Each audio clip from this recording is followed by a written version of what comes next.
This one really pisses me off. Women tend to have this deep fear that even though they're not ready to have babies right now, that when they are ready, that they're not going to be able to. For some reason, they're built differently and they're going to be infertile, they're going to be sterile. But that they have to just kind of risk it because they're not ready and there's no other way to know than try. Conception is nothing short of a miracle. So many things need to go right, but there are plenty of free available signs for us to learn about our fertility throughout our entire lives from the time that we go through puberty and not actually be trying to get pregnant. If we were empowered with the proper information, we could be tracking our ovulation using things like our cervical mucus, our basal body temperature.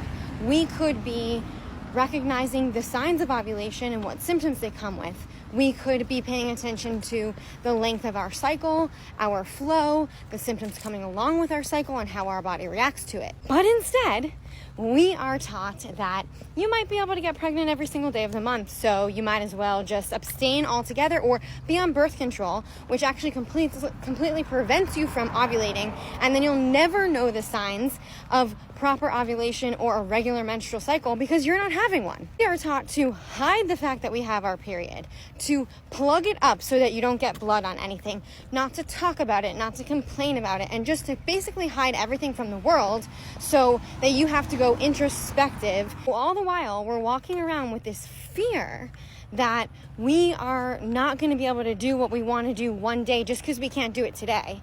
And we are being told to suppress all of the signs and natural information about our bodies. And what do we know that fear makes? Customers. Is one thing that gets directly in the way of our proper, healthy menstrual cycles: fear and stress. If you ask me, this is by design. I have a daughter, teach her everything that you know about menstruation and ovulation. Let's try to teach the next generation to know their own bodies.